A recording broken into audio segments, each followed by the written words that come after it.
Nós vamos abrir a palavra do Senhor no livro de Salmos. Salmos capítulo 131.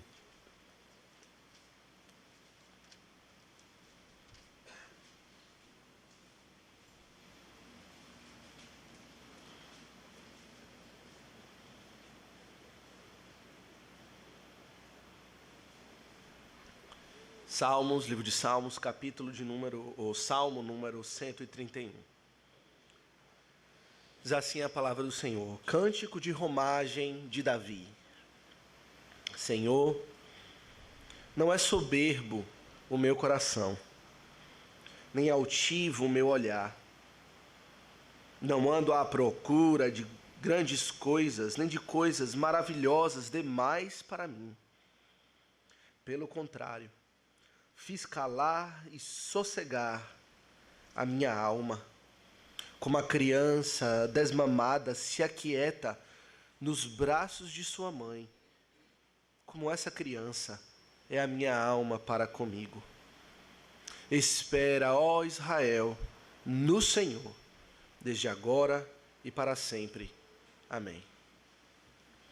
Vamos orar.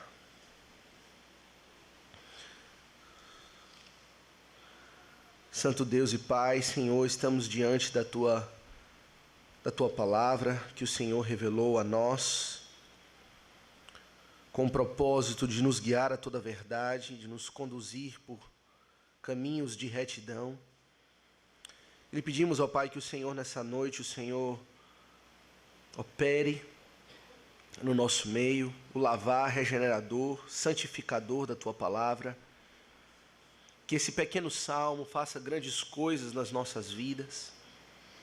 Possamos aprender como salmista a calar e sossegar a nossa alma e nos aquietar nos Teus braços, por assim dizer, ó Pai, confiar, esperar, depositar toda a nossa fé, esperança no Senhor. Concede-nos fé, ó Pai.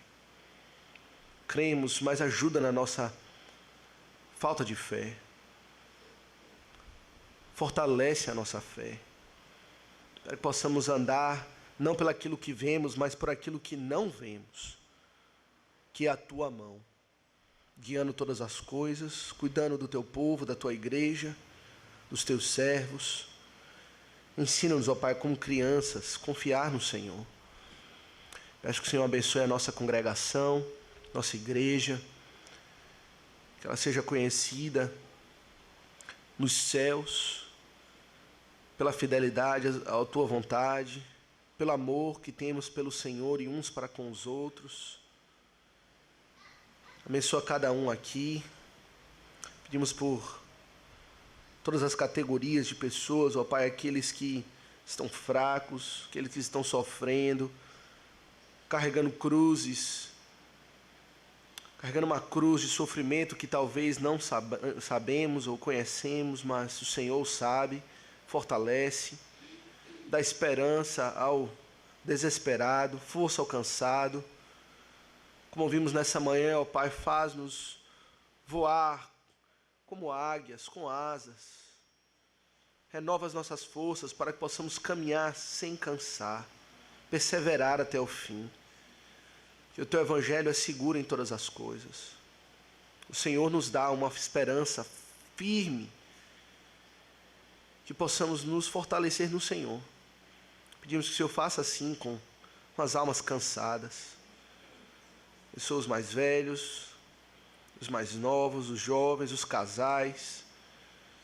Senhor, há uma variedade de necessidades aqui, nos sentimos incapazes de suprir pela nossa própria sabedoria todas as situações que podem ser representadas aqui nessa noite, mas o Senhor sabe. E a Tua palavra pode sim alcançar cada um e fortalecer a cada um. E suplicamos, ó Pai, pela bênção. Não queremos sair desse lugar sem sermos abençoados por Ti. Não temos outro lugar para ir, ó Pai. Estamos desamparados sem o Senhor. Para onde iremos nós, ó Pai, se só Tu tens as palavras da vida eterna? Portanto, estamos aqui, um grupo de pecadores sedentos, famintos pelo Senhor. Lhe pedimos que o Senhor sacie a nossa sede e a nossa fome e nos dê o alimento. Fortalece o teu servo que fala contigo. O Senhor conhece as minhas fraquezas e limitações. O teu povo certamente também. Me sinto fraco, mas o Senhor pode sustentar. Abençoa também o teu povo. Que todos possamos ouvir a tua palavra com fé, com prontidão para obedecer aquilo que o Senhor ordena. E recebendo assim com proveito, frutificando para a tua glória. Sustenta-nos, lhe suplicamos assim, com perdão dos pecados, em o nome de Jesus. Amém. Meus irmãos, eu acredito que tem pelo menos uma coisa que nós temos em comum como raça humana. Pessoas de todos os povos, todas as línguas, todas as grupos sociais, faixa etária, todos podemos dizer uma coisa, talvez exceto as crianças, que ainda não experimentaram essas coisas, as dificuldades da vida. Mas tem uma coisa que todos podemos confessar, que precisamos de esperança. A vida é difícil. Viver, muitas vezes, é cansativo. A vida é cheia de sofrimentos, dores, aflições, violência, guerras, indiferença, miséria, ignorância, que fluem do coração dos homens, como o próprio Senhor Jesus nos disse, que toda sorte de pecado e iniquidade procede do coração dos homens, e não temos como escapar à dureza da vida. O próprio Senhor Jesus poderia testemunhar disso. A Bíblia fala que ele era um homem de dores, sabia o que é padecer. E nós também sabemos. O futuro é incerto, em muitos sentidos. Para muitos, a perspectiva do futuro é de dias de escuridão, de dificuldade, de tristezas. E por todas essas razões, a raça humana está numa busca constante, incessante por esperança. Alguma coisa que um homem possa se agarrar, uma espécie de âncora, para que possa aguentar as tormentas, as tribulações dessa vida. Aguentar a dureza da realidade. Algo que encoraje, que dê força, para perseverar até o fim, com a esperança de que talvez um dia vamos ver dias melhores. E por essa razão as pessoas buscam esperança em tudo quanto é lugar. Alguns buscam esperança nos esportes, para tirar as crianças da rua, vamos dar esportes para as crianças. Outros depositam sua esperança na educação, investindo nas escolas. Outro na economia. Se tão somente pudéssemos fazer a economia crescer e se fortalecer, então veremos dias melhores. Outros depositam sua esperança na política, como se os nossos governantes pudessem legislar a felicidade e a segurança para nós. Por isso as pessoas estão nessa busca desesperada, tentando de alguma forma encontrar esperança. E o que dizem é: tudo vale. Contanto que você encontre algo que lhe fortaleça, vale a pena. Qualquer coisa vale a pena. Contanto que sirva para você, lhe dê energia, lhe dê força para viver mais um dia, para perseverar e aguentar as dificuldades da vida. E de fato a palavra do Senhor reconhece esta necessidade de esperança. Deus, mais do que nós, sabe o quanto nós precisamos de esperança. Talvez você pense que você precise de esperança por causa de uma situação particular da sua vida, algo difícil que você está passando, talvez tendo que lidar com um filho rebelde, ou com uma família que está a ponto de desfacelar, o medo da perda de um emprego agora com a crise econômica, o que será da nação, coisas que você pode observar na nossa vida humana e terrena, e portanto você diz: eu preciso de esperança para perseverar no meio de tanta dificuldade. E de fato essas razões são legítimas e de fato trazem verdadeira dor para a vida humana, para a nossa experiência. Mas o Senhor conhece algo ainda mais profundo, uma necessidade ainda mais complexa, abrangente, que todos temos e que só Ele tem um remédio, que é a necessidade das nossas almas. O Senhor sabe o quão desesperadora é a nossa condição sem Deus e sem Cristo. O Senhor sabe melhor do que nós a dureza, ou quão terrível e horrendo é a perspectiva da eternidade no inferno sem Ele. O Senhor sabe quão terrível é ser associado com o pecado, como o Senhor Jesus passou, sendo feito maldição por conta do pecado. E por isso o Senhor sabe que o homem precisa de esperança. Mas diferente do mundo, o Senhor prescreve um único remédio, que é o Senhor Jesus Cristo. Na sua pessoa e na sua obra, Ele é aquele que pode nos dar esperança, tão somente em Cristo, um homem ou uma mulher é capaz de passar pelo vale da sombra da morte, um local de terrores horrendo, confiante, em paz e tranquilo, porque ele sabe que o Senhor está com ele. Sem o Senhor não existe esperança. E este pequeno salmo que temos diante de nós trata deste assunto. É um pequeno salmo, mas que nos ensina lições profundas. Nós não devemos subestimar este salmo pela sua brevidade. Spurgeon disse o seguinte, ele falou que este é um dos menores salmos para ler. Lemos em 1 minuto. Mas é dos salmos mais longos para aprender, para viver, para compreender as lições e assim absorver na nossa vida prática o que esse salmo tem a nos ensinar. Leva uma vida inteira para aprender essa postura de alma que Davi reflete, nos ensina e nos exorta no Salmo 131.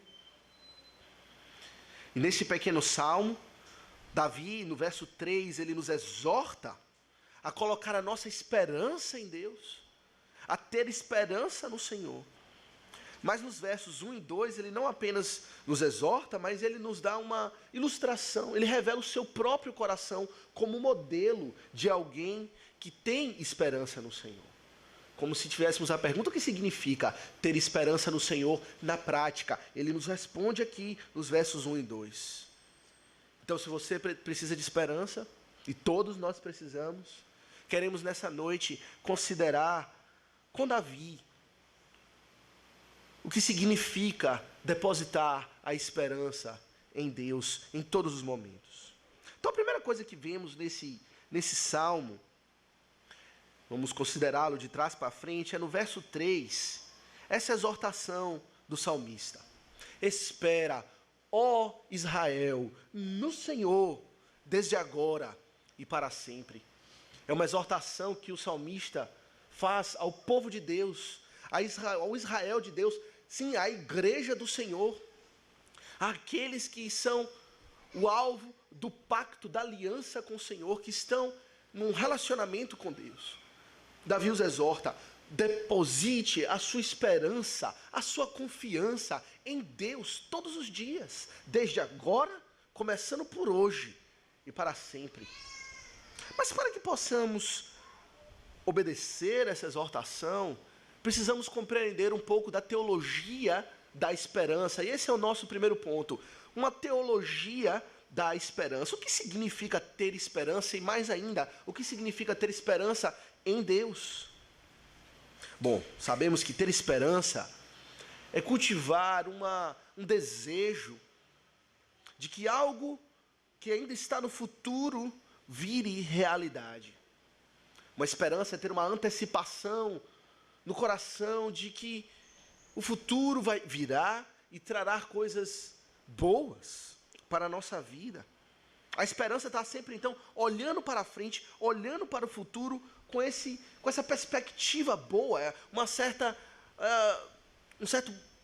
abordagem otimista para com o futuro, que ainda está à frente. No presente, a esperança é apenas esperança e nada mais, mera esperança. Mas a pessoa esperançosa não se importa com o presente, ela está olhando para o futuro e tendo esperança de que o futuro virá. e trará as boas novas. O futuro não se importa com o presente. O foco, a esperança não se importa com o presente. O foco da esperança está no futuro. É como um vigia que trabalha pelas noites. Sua esperança é de ver o sol raiar. O tempo parece que nunca passa, mas ele espera que breve o sol vai nascer e ele vai para casa, descansar com sua família. Ele está a todo momento olhando para o relógio, naquela expectativa de que o sol irá nascer, mas é quando o sol nasce que a sua esperança é cumprida. Eva tinha essa esperança que o Senhor deu a ela, de que ela seria a mãe da humanidade, porque ela daria um filho que esmagaria a cabeça da serpente. Eva representa isso, esperança de vida. E o primeiro efeito da esperança, ou melhor, o primeiro resultado que a esperança produz na vida do esperançoso é a paciência. Quanto maior a esperança, quanto mais forte a esperança, maior deve ser a paciência para perseverar no presente, aguentar a situação difícil até que o futuro chegue. Paciência é como o primogênito da esperança. E juntamente com a paciência, a esperança traz outros irmãos, como força, paz, alegria, virtudes essas que trazem serenidade à vida de um homem no meio da tormenta. Por exemplo, se abrimos em Romanos capítulo 8, verso 25, o apóstolo diz assim: mas se esperamos o que não vemos, com paciência o aguardamos. Se temos esperança de um dia alcançar aquilo que não estamos vendo agora com os nossos olhos, aguardamos então com paciência. Essa foi, por exemplo, a experiência de Ana. Os irmãos devem se lembrar de Ana no Antigo Testamento, que ela não podia conceber. E ela então tinha essa tristeza constante de não ter um filho. E no dia que ela estava orando no templo, o sacerdote Eli veio para ela e deu a ela esperança, dizendo que ela iria ter um filho, ela iria conceber. E imediatamente, embora ela ainda não tinha concebido um filho naquele segundo, imediatamente ela concebeu o filho da paciência. Porque diz-nos o texto que naquele segundo a sua tristeza foi embora. E ela passou a comer e o seu rosto não era mais triste.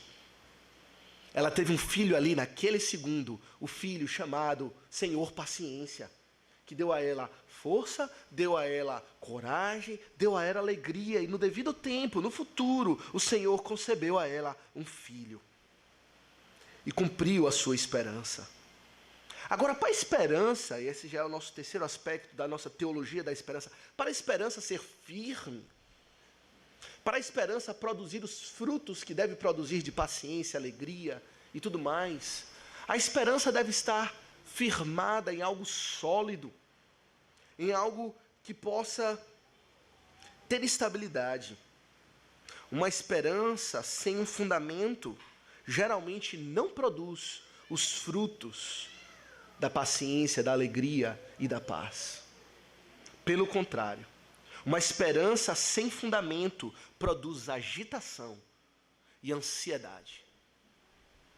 Tem esperança de que algo aconteça, mas sem uma razão, sem algo que realmente possa se agarrar para ter convicção de aquele futuro, que aquele futuro se tornará realidade, faz uma pessoa ser ansiosa e ter medo, ao invés da serenidade. Isso geralmente é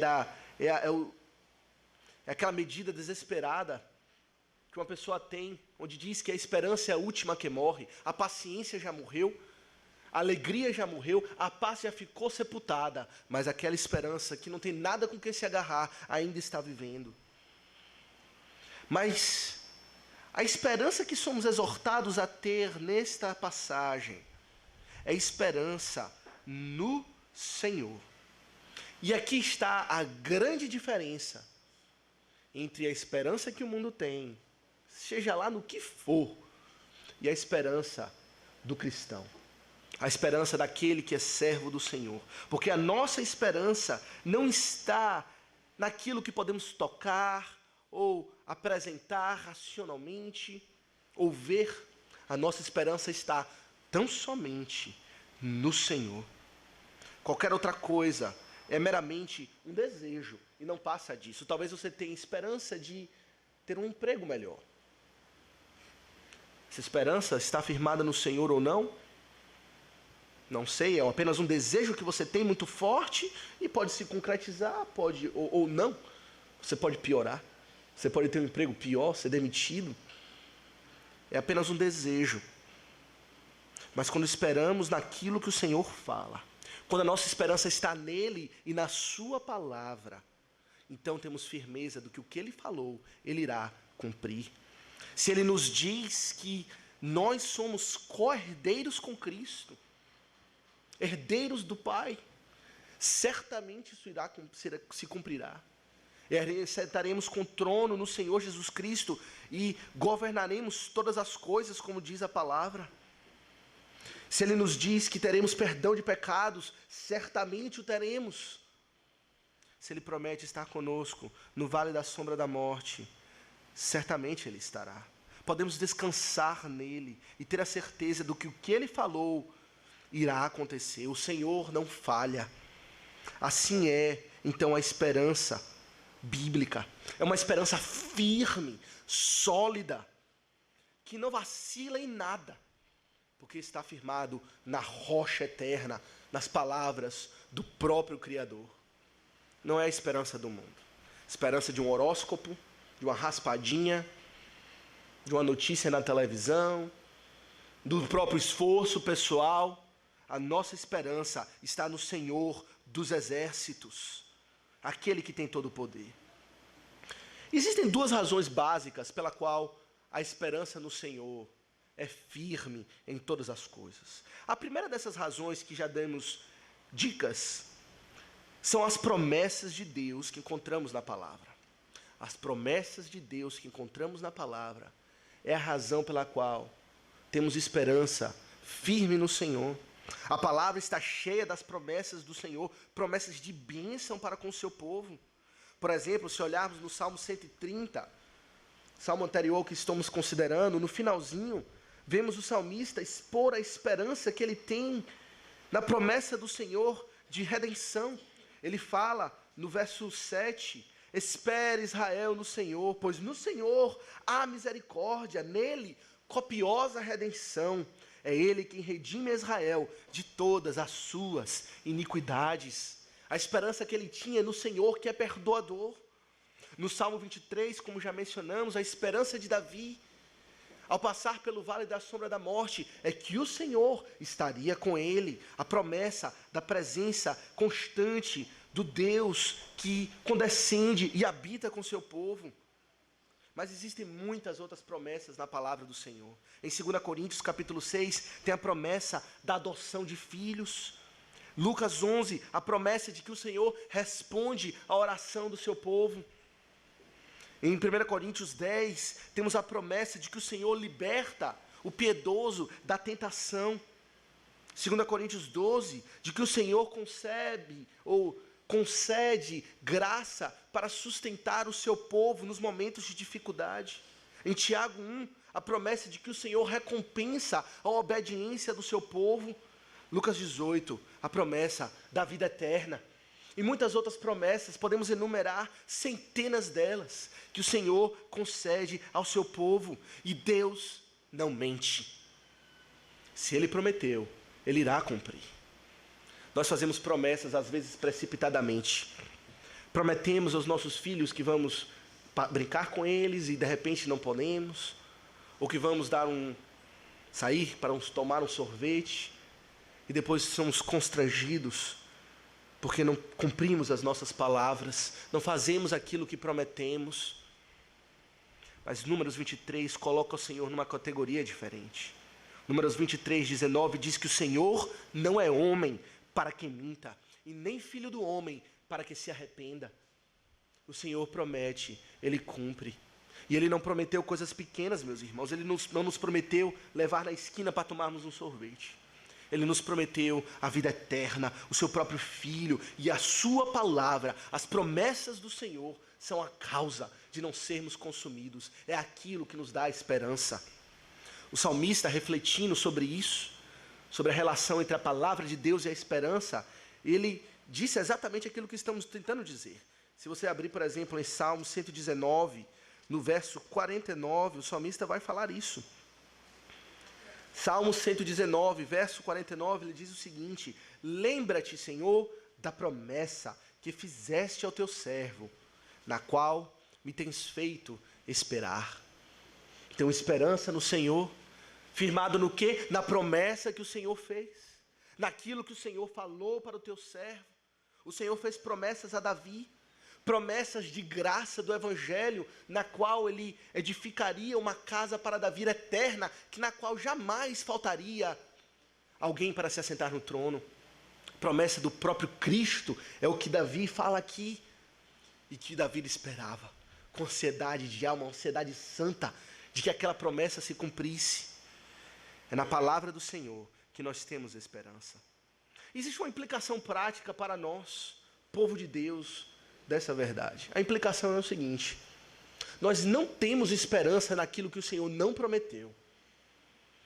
As igrejas, infelizmente, hoje, estão abarrotadas de pessoas que estão reivindicando coisas que Deus jamais prometeu. O Senhor jamais prometeu para nós, por exemplo, que teríamos uma vida fácil, tranquila, do tipo, pare de sofrer. Do contrário, a Bíblia claramente diz que todo aquele que quer viver piedosamente em Cristo Jesus sofrerá perseguição. O Senhor jamais prometeu para nós abundância de bênçãos materiais nesta vida, estarmos livres de doenças, de problemas, de aflições, de dificuldades. Nessa manhã o pastor falou sobre Jó, todas as dificuldades que ele passou, e colocar esperança na boca do Senhor, coisas que ele não falou, não é esperança bíblica, mas é superstição, e ofende ao nosso Deus. A nossa esperança está limitada tão somente pelaquilo que o Senhor falou e nada mais. Mas então você pode me trazer a seguinte objeção: que valor então tem para mim depositar a esperança em Deus, se Ele vai cumprir aquilo que Ele falou e não aquilo que o meu coração deseja? Você pode estar aqui: eu estou desesperado, porque eu estou passando por uma aflição terrível, estou talvez na iminência de perder o emprego. O Senhor não falou nada a respeito do meu emprego, então eu não posso ter esperança no Senhor. Que proveito há para mim depositar a esperança num Deus que não prometeu aquilo que eu preciso? Meu amigo, se essa é a sua objeção, nós precisamos compreender que as promessas do Senhor são infinitamente superiores do que aquilo que nós desejamos para nós mesmos.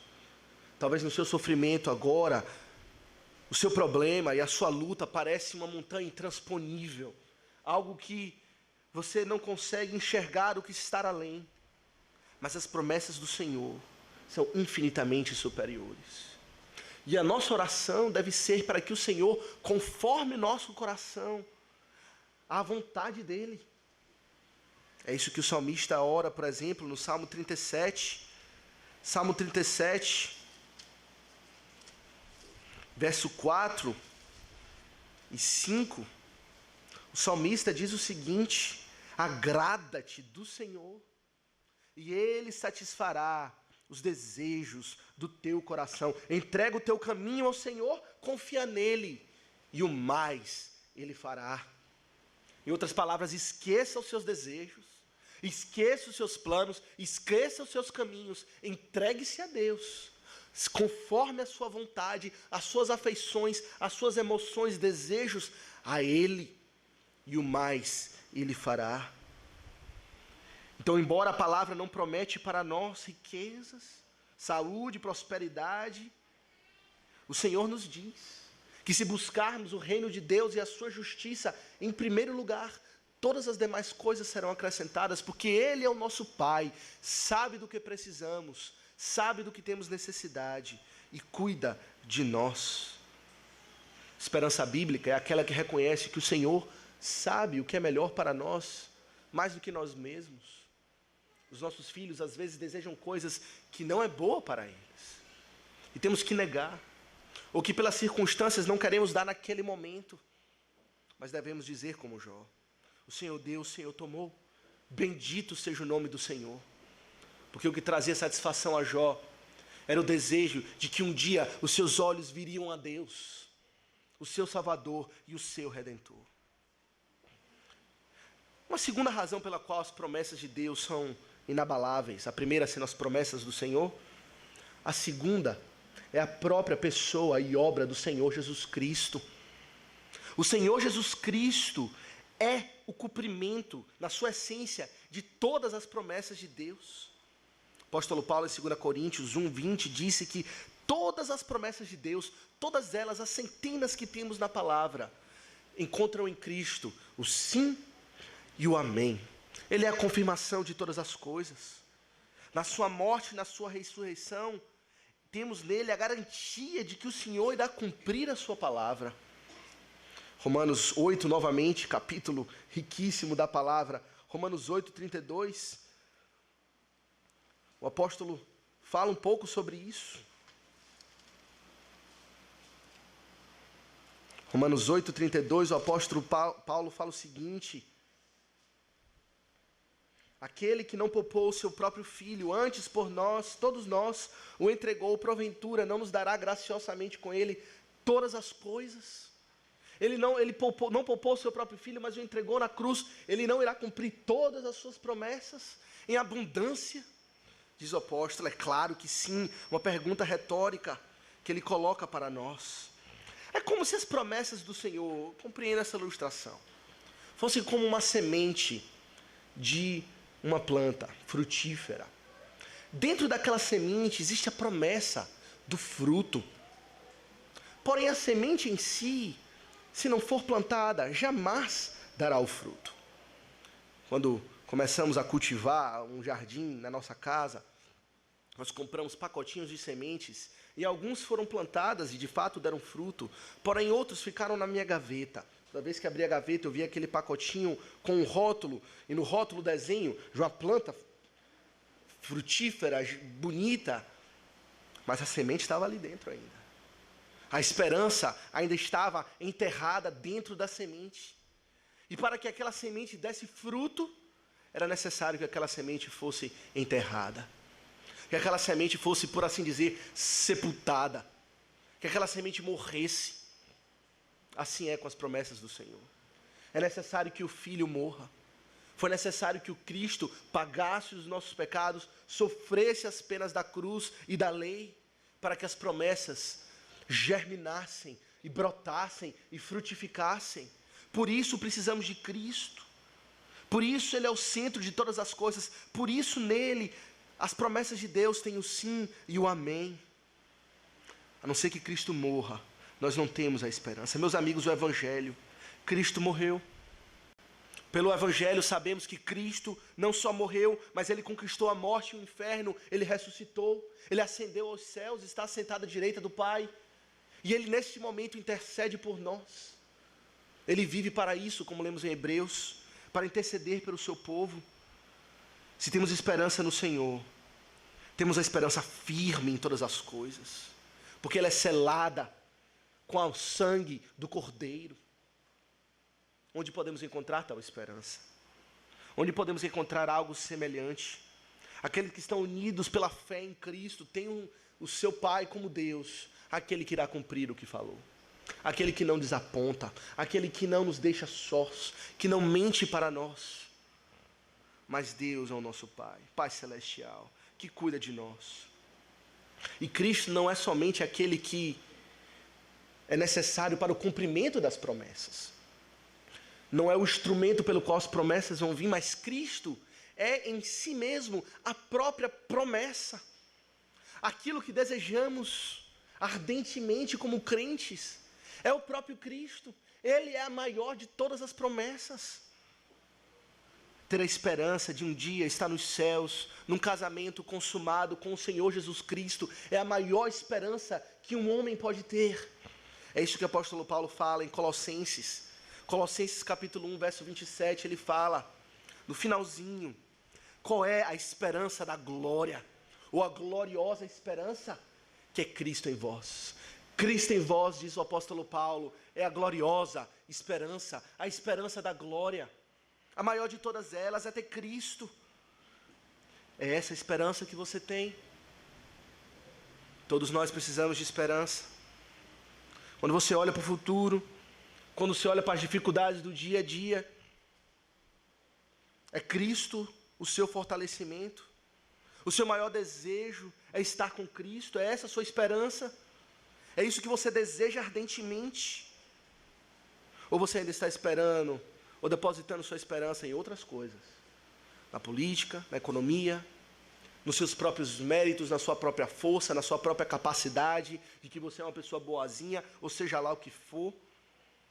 Quando tudo vai mal, quando a família está se esfacelando, quando você perde o emprego, você tem um diagnóstico de câncer, ou tudo vai à bancarrota, e você está ali, assentado com Jó, o que lhe dá força? O que lhe dá perseverança? O que lhe faz ter paciência? É o Cristo, pela mediação de Cristo, pelas promessas de Deus seladas e confirmadas com o sangue do Cordeiro.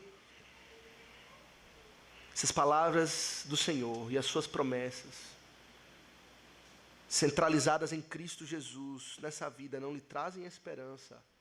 A sua fé é vã, a sua fé é infrutífera. Ó igreja do Senhor Jesus Cristo, espera no Senhor, hoje e para sempre. Mas o salmista não só nos exorta, no verso 3, a termos esperança. Salmo 131, voltando para a nossa passagem, vemos que ele também nos dá, nos primeiros versos, um exemplo. Ele mostra para nós a experiência de um homem que de fato tem a esperança no Senhor. E esse é o segundo ponto. O primeiro ponto, a teologia da esperança. E o segundo ponto, a experiência da esperança, ou a prática, a vida da esperança de um homem. E o que vemos aqui com Davi, resumo desses dois versículos, é que ter esperança em Deus é ser como uma criança, é se tornar como uma criança, é ter a esperança, a fé, sim, o comportamento de uma criança para com seu pai. Não basta da boca para fora dizer confio em Deus. Quase todo mundo diz isso. A bem da verdade é isso. Aqueles que não são ateus, aqueles que não dizem que Deus não existe, essa é uma minoria. Quase todo mundo diz da boca para fora que confia em Deus. Mas poucos têm a experiência da esperança. Poucos se tornaram como crianças. Poucos foram transformados de dentro para fora por essa esperança e se tornaram como crianças. Se você tem esperança em Deus, se você depositou a sua fé em Cristo, é isso que você tem que ser. Como uma criança, essa é a evidência, esse é o fruto que mostra que de fato você tem uma esperança em Deus. É se você viver como uma criança. Ele fala aqui, Senhor, não é soberbo o meu coração, nem altivo o meu olhar, não ando à procura de grandes coisas, nem de coisas maravilhosas demais para mim. Pelo contrário, fiz calar e sossegar a minha alma, como a criança, desmamada, se aquieta nos braços de sua mãe, como essa criança é a minha alma para comigo. Aquilo que Davi fala nesses versos, o Senhor Jesus ecoa no seu evangelho. Em Mateus capítulo 18, nós temos a versão do Salmo 131, por assim dizer, nas palavras do Cristo. Mateus 18, verso 3 e 4, o Senhor Jesus nos diz, em verdade vos digo, que se não vos converterdes e não vos tornardes como crianças desmamadas, de modo algum entrareis no reino dos céus. Portanto, aquele que se humilhar como essa criança, esse é o maior no reino dos céus, disse o Senhor Jesus. Em outras palavras, a não ser que nos tornemos como crianças, não podemos ter a esperança da vida eterna, não podemos ter a esperança de que as promessas do Senhor vão cumprir, não podemos reivindicar que Deus é a nossa esperança. E a ideia central da figura da criança é de que a criança é um ser dependente. humilde. Uma criança depende, confia no seu pai para tudo, até mesmo para suas necessidades mais básicas, como alimentação, até mesmo para se mexer, se mover.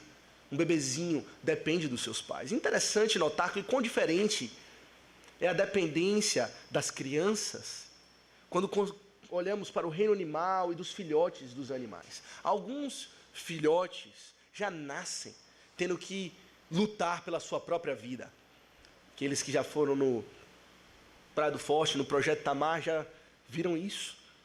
As tartarugas marinhas, ao depositarem os seus ovos na praia, os pais vão embora e deixam os ovos ali. E assim que aqueles ovinhos se partem e nascem, aquelas pequenas tartarugas têm que lutar pelas suas vidas. Já são independentes. E a verdade é que a maioria delas morrem no primeiro dia de vida. Mas para conosco é diferente. O Senhor infundiu na raça humana essa dependência do filho para com o pai, em todas as coisas, como uma ilustração bela da dependência que devemos ter para com o nosso Pai Celestial. Devemos ser como uma criança, aquieta nos braços da sua mãe, sossegada, dependendo de todas as coisas, humilde e submissa.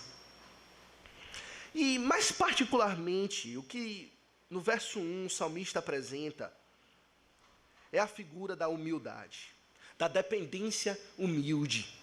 Ele fala aqui no verso 1 que não é soberbo o meu coração, não sou orgulhoso, não me considero como algo grandioso, meu olhar não é altivo, como se eu olhasse para as outras pessoas de cima para baixo, me considerasse superior, não ando à procura de coisas grandiosas, nem de coisas maravilhosas demais para mim, mas como alguém que sabe o seu lugar de humildade e dependência, estou satisfeito com a porção que o Senhor me deu, com aquilo que Ele reservou para mim.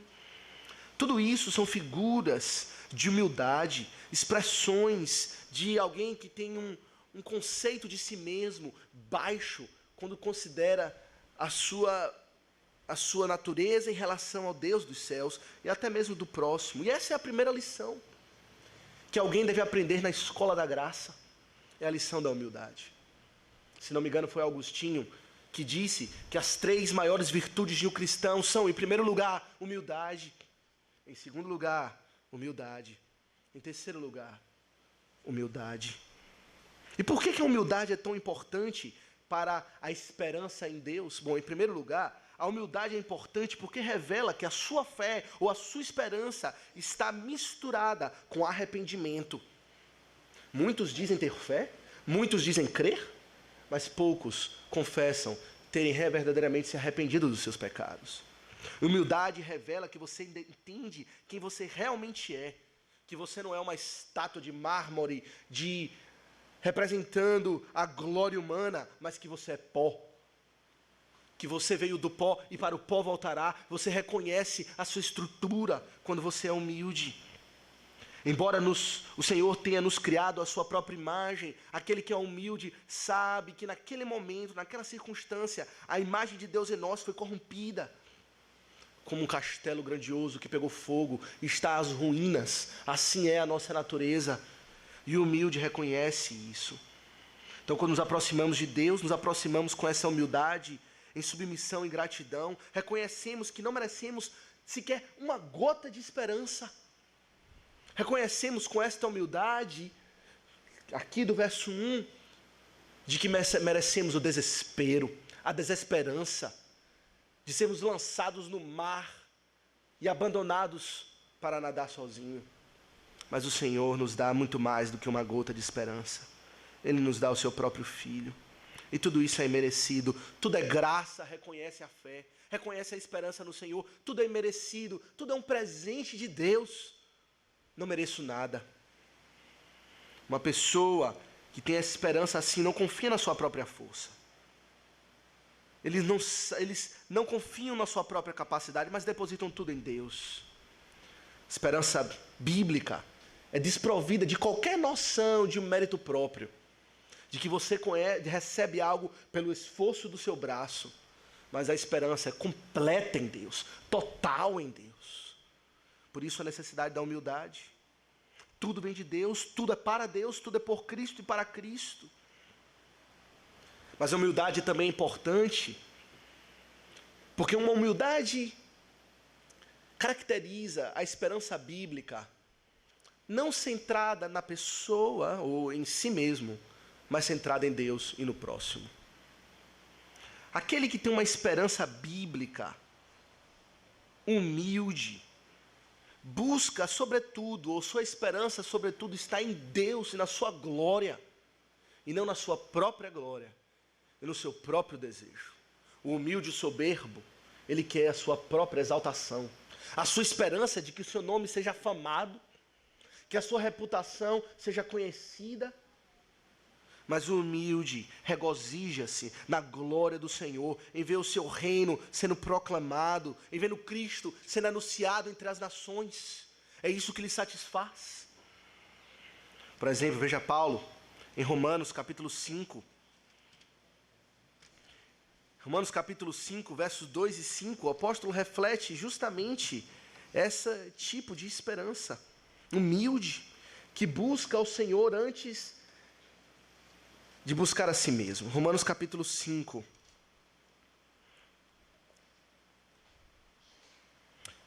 Versos 2 e 5. Ele diz assim: por intermédio de quem obtivemos igualmente acesso pela fé a esta graça, na qual estamos firmes. E veja o que ele fala. E gloriamo-nos na esperança. Que esperança, Paulo? Da sua reputação? Não. Nos gloriamos na esperança da glória de Deus.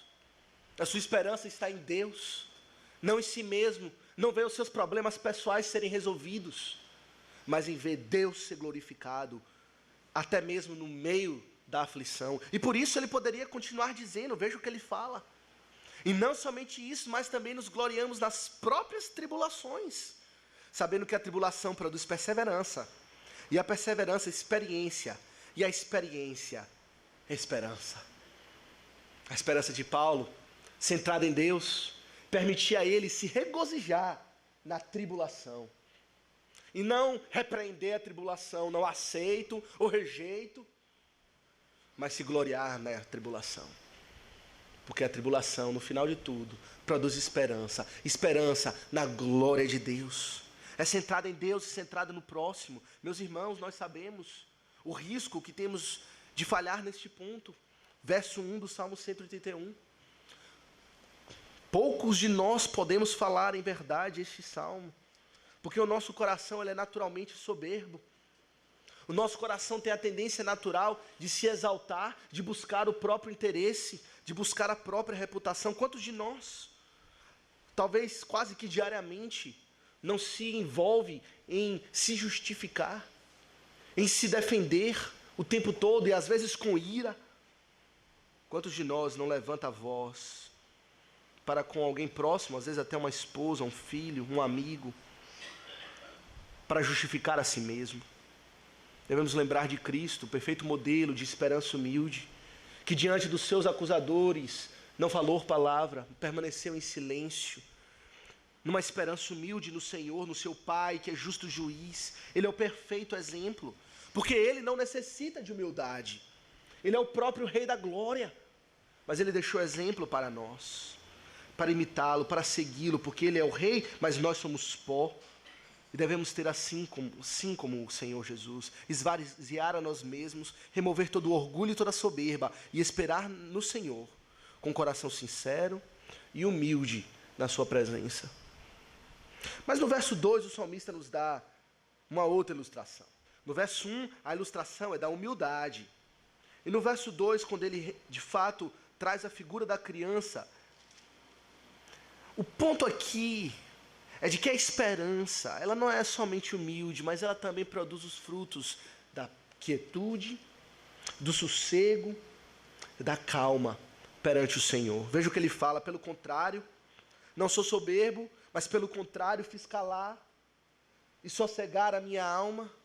Como uma criança desmamada se aquieta, estou quieto nos braços de sua mãe.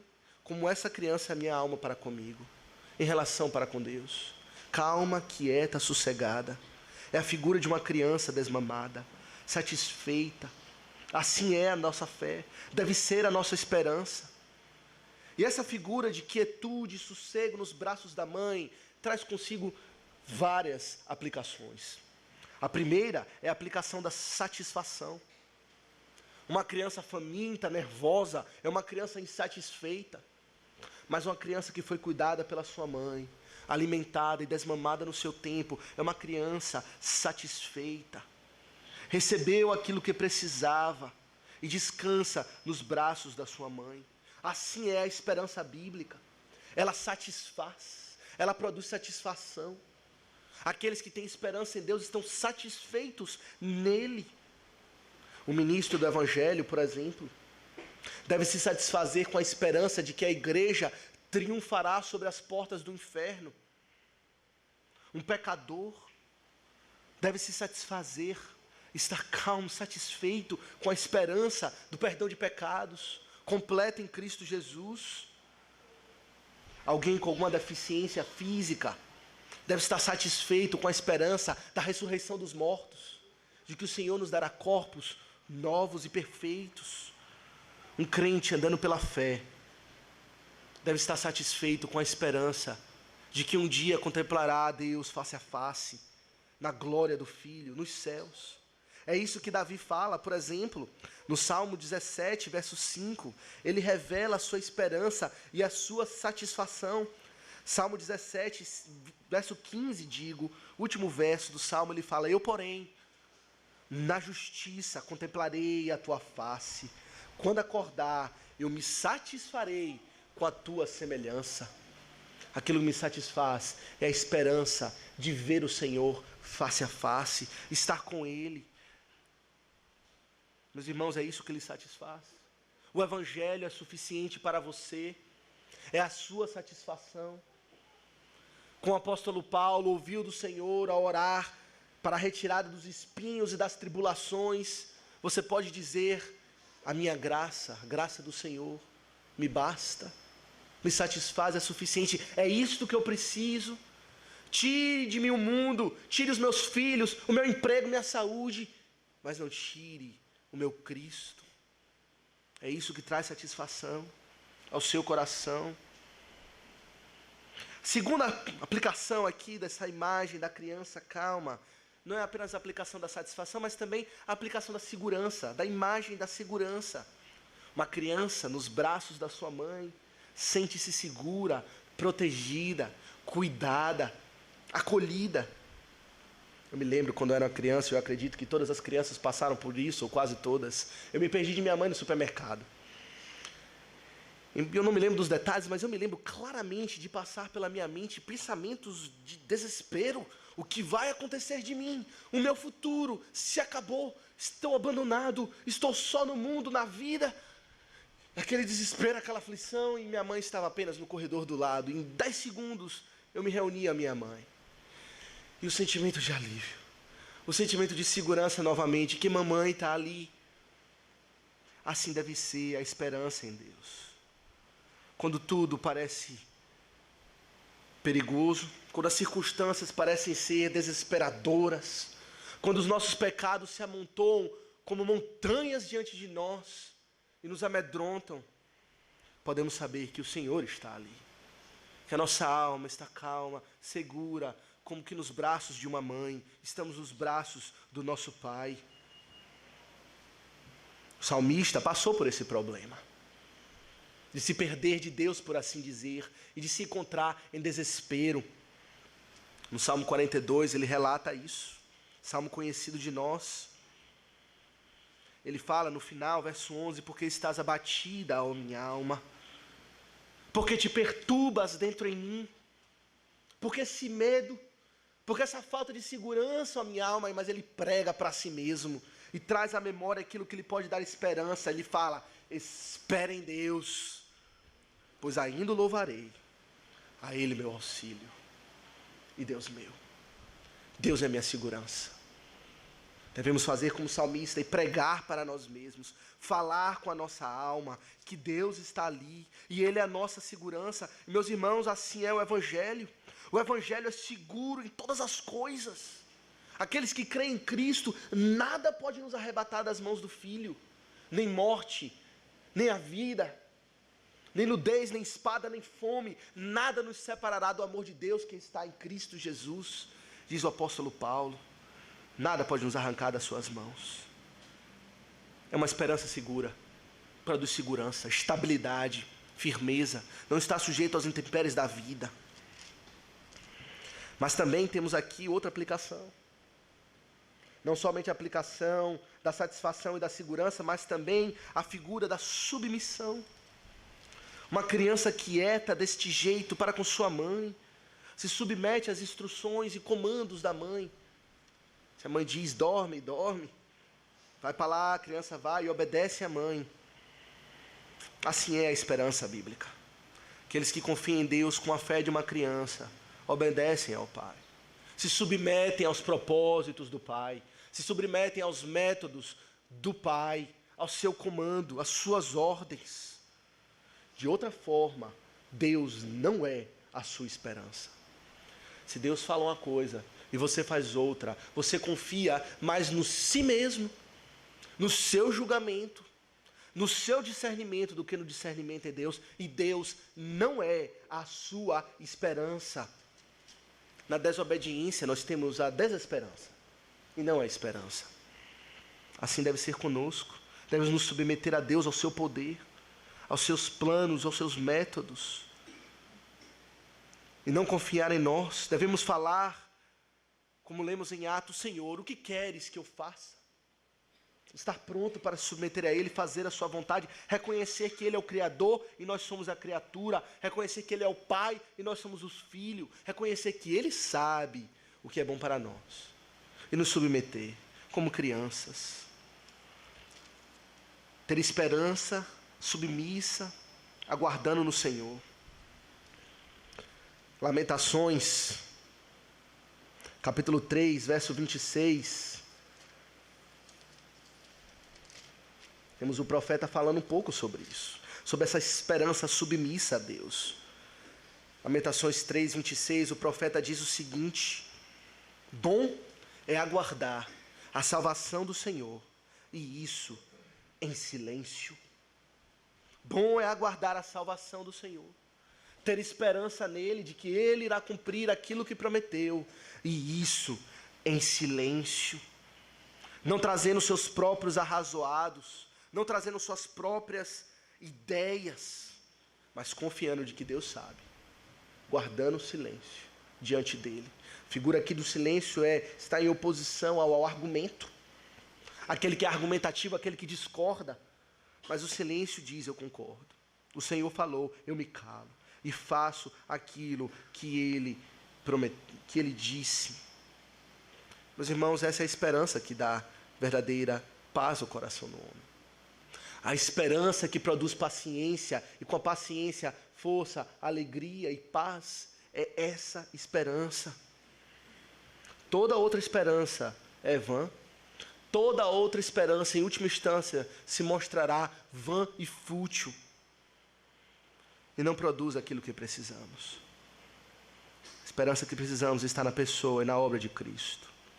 Esperança humilde, que confia nele, submissa, satisfeita com ele, seguro nele, por quem ele é, porque ele é o próprio Deus e prometeu irá fazer.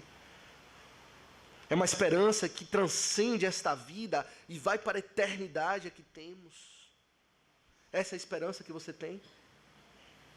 Verdadeiramente?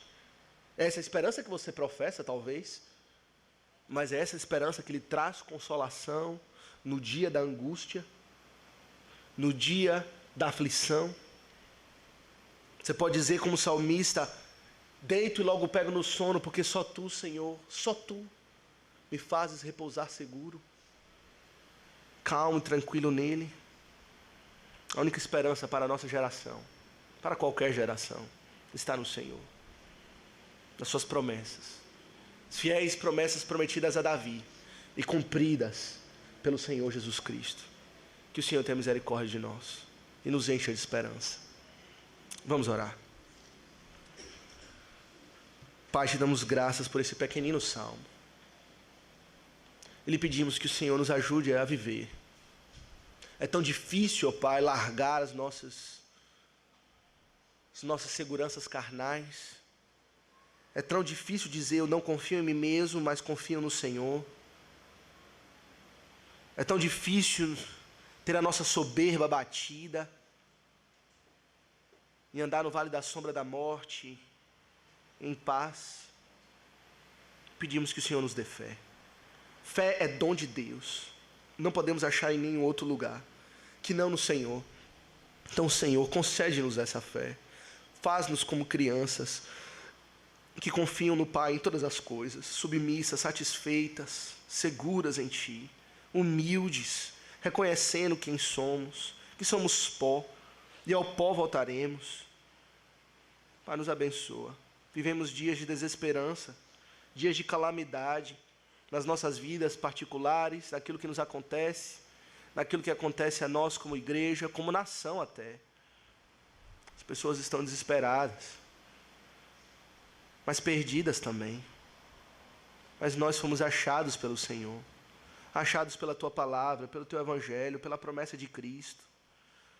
E dá-nos, ó Pai, sermos satisfeitos no Senhor em meio à turbulência. Dá-nos a paz que excede todo entendimento, porque transcende as circunstâncias. E acha descanso na Deus que fala. Pai, cumpre as Tuas promessas. Pedimos que o Senhor faça como o Senhor falou que irá fazer. Sobretudo, que o Teu Filho volte logo. Que Ele volte pelas nuvens assim como Ele foi. E traga a redenção completa que precisamos. Pai, que possamos em breve ver o Senhor face a face, ver a Cristo. E essa nossa esperança nos dê plena satisfação aqui e no futuro. Pai, cumpre as Tuas promessas. Volta, Senhor Jesus Cristo. Ora vem, Senhor Jesus, essa é a nossa oração. E até lá, até o dia quando o Senhor irá voltar, dá-nos sermos serenos, ó Pai, porque o Senhor é conosco, porque temos a esperança que os ímpios não têm, de que o Senhor é o nosso Pai. Tem misericórdia de nós e perdoa a nossa desesperança.